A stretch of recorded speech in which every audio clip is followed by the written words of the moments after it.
All right, another day picking up a bike. This one's kind of special though.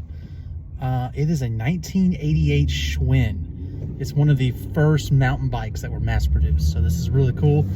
Let's go pick it up.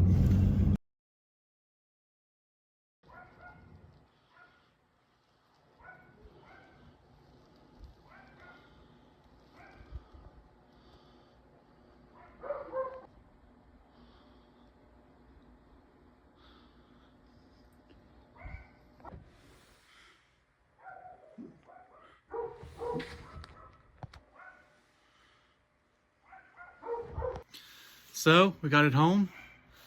It needs a lot of work. It's definitely going to be a multi-part video. So definitely subscribe so you can see us restore this awesome bike. Thank you for watching. I'll see you next time.